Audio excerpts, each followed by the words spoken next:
Recorded by Chloe Stewart. A Resumed Identity by Ambrose Bierce. Chapter 1. The Review as a Form of Welcome. One summer night a man stood on a low hill overlooking a wide expanse of forest and field. By the full moon hanging low in the west he knew, what he might not have known otherwise, that it was near the hour of dawn. A light mist lay along the earth, partly veiling the lower features of the landscape, but above it the taller trees showed in well-defined masses against a clear sky. 2 or 3 farmhouses were visible through the haze, but in none of them, naturally, was a light. Nowhere, indeed, was any sign or suggestion of life, except the barking of a distant dog, which, repeated with mechanical iteration, served rather to accentuate than dispel the loneliness of the scene.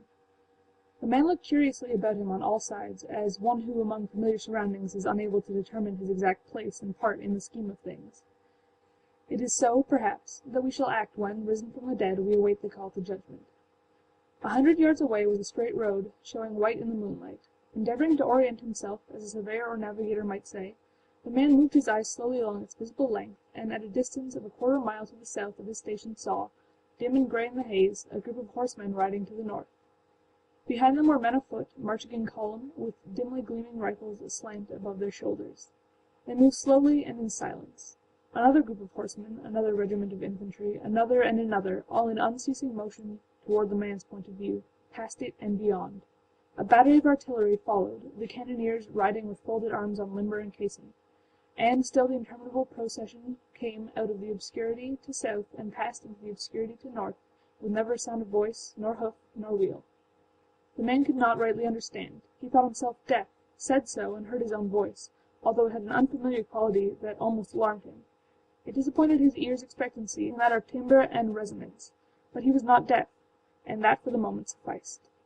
Then he remembered that there are natural phenomena to which some one has given the name acoustic shadows. If you stand in an acoustic shadow, there is one direction from which you will hear nothing.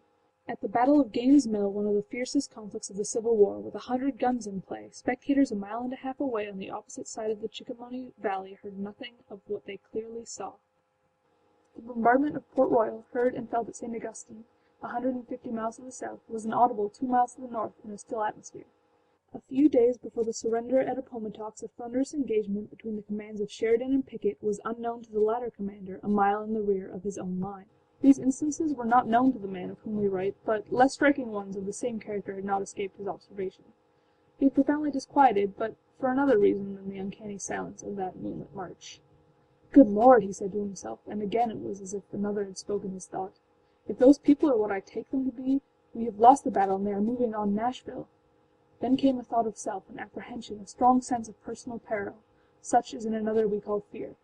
He stepped quickly into the shadow of a tree, and still the silent battalions moved slowly forward in the haze. The chill of a sudden breeze upon the back of his neck drew his attention to the quarter whence it came, and turning to the east he saw a faint grey light along the horizon, the first sign of returning day. This increased his apprehension. "I must get away from here," he thought, "or I shall be discovered and taken."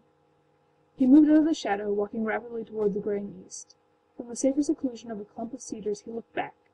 The entire column had passed out of sight. The straight white road lay bare and desolate in the moonlight. Puzzled before, he was now inexpressibly astonished. So swift a passing of so slow an army! He could not comprehend it. Minute after minute passed unnoted. He lost his sense of time. He sought with a terrible earnestness a solution of the mystery, but sought in vain. When at last he roused himself from his abstraction, the sun's rim was visible above the hills, but in the new conditions he found no other light than that of day. His understanding was involved as darkly in doubt as before. On every side lay cultivated fields showing no sign of war or war's ravages. From the chimneys of the farmhouses thin ascensions of blue smoke signaled preparation for a day's peaceful toil. Having stilled its immemorial allocution to the moon, the watchdog was assisting a negro who, prefixing a team of mules to the plough, was flatting and sharping contentedly at his task. The hero of this tale stared stupidly at the pastoral picture as if he had never seen such a thing in all his life. Then he put his hand to his head, passed it through his hair, and, withdrawing it, attentively considered the palm, a singular thing to do. Apparently reassured by the act, he walked confidently toward the road. Chapter 2. When you have lost your life, consult a physician. Dr. Stilling Malson of Murfreesboro, having visited a patient 6 or 7 miles away on the Nashville road, had remained with him all night. At daybreak he set out for home on horseback, as was the custom of doctors of the time and region.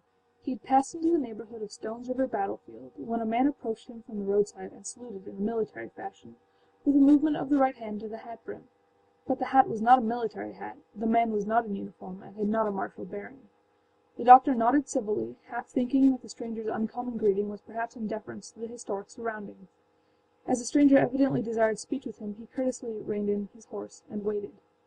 "Sir," said the stranger, "although a civilian, you are perhaps an enemy." "I am a physician," was the non-committal reply. "Thank you," said the other. "I am a lieutenant of the staff of General Hazen."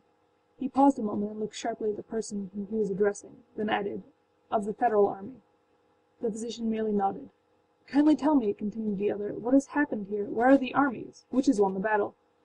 The physician regarded his questioner curiously with half-shut eyes. After professional scrutiny prolonged to the limit of politeness, "Pardon me," he said. "One asking information should be willing to impart it. Are you wounded?" he added, smiling.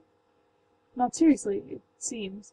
The man removed the unmilitary hat, put his hand to his head, passed it through his hair, and, withdrawing it, attentively considered the palm. "I was struck by a bullet and have been unconscious. It must have been a light, glancing blow. I find no blood, and feel no pain. I will not trouble you for treatment, but will you kindly direct me to my command, to any part of the Federal army, if you know?" Again the doctor did not immediately reply. He was recalling much that is recorded in the books of his profession, something about lost identity and the effect of familiar scenes in restoring it. At length he looked at the man in the face, smiled, and said, "Lieutenant, you are not wearing the uniform of your rank and service."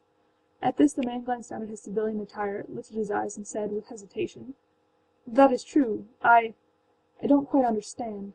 Still regarding him sharply, but not unsympathetically, the man of science bluntly inquired, "How old are you?" "23, if that has anything to do with it." "You don't look it. I should hardly have guessed you to be just that." The man was growing impatient. "We need not discuss that," he said. "I want to know about the army. Not 2 hours ago I saw a column of troops moving northward on this road. You must have met them. Be good enough to tell me the color of their clothing, which I was unable to make out, and I'll trouble you no more." "You are quite sure that you saw them?" "Sure! My God, I could have counted them!" "Why, really," said the physician, with an amusing consciousness of his own resemblance to the loquacious barber of the Arabian Nights, "this is very interesting. I met no troops." The man looked at him coldly, as if he had himself observed the likeness to the barber. "It is plain," he said, "that you do not care to assist me. Sir, you may go to the devil."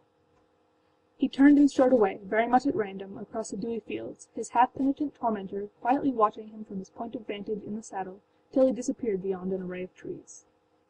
Chapter 3. The Danger of Looking into a Pool of Water. After leaving the road the man slackened his pace, and now went forward rather deviously, with a distinct feeling of fatigue. He could not account for this, though truly the internal loquacity of that country doctor offered itself in explanation. Seating himself upon a rock, he laid one hand upon his knee, back upward, and casually looked at it. It was lean and withered. He lifted both hands to his face. It was seamed and furrowed. He could trace the lines with the tips of his fingers. How strange! A mere bullet stroke and a brief unconsciousness should not make one a physical wreck. "I must have been a long time in hospital," he said aloud. "Why, what a fool I am! The battle was in December, and it is now summer." He laughed. "No wonder that fellow thought me an escaped lunatic. He was wrong. I am only an escaped patient." At a little distance a small plot of ground enclosed by a stone wall caught his attention. With no very definite intent he rose and went to it. In the center was a square, solid monument of hewn stone. It was brown with age, weather-worn at the angles, spotted with moss and lichen. Between the massive blocks were strips of grass, the leverage of whose roots had pushed them apart. In answer to the challenge of this ambitious structure, Time had laid his destroying hand upon it, and it would soon be one with Nineveh and Tyre. In an inscription on one side his eye caught a familiar name. Shaking with excitement, he craned his body across the wall, and read, "Hawson's Brigade, to the memory of its soldiers who fell at Stone River, December 31st, 1862. The man fell back from the wall, faint and sick. Almost within an arm's length was a little depression in the earth. It had been filled by a recent rain, a pool of clear water. He crept to it to revive himself, lifted the upper part of his body on his trembling arms, thrust forward his head and saw the reflection of his face as in a mirror. He uttered a terrible cry. His arms gave way. He fell, face downward, into the pool and yielded up the life that had spanned another life. End of A Resumed Identity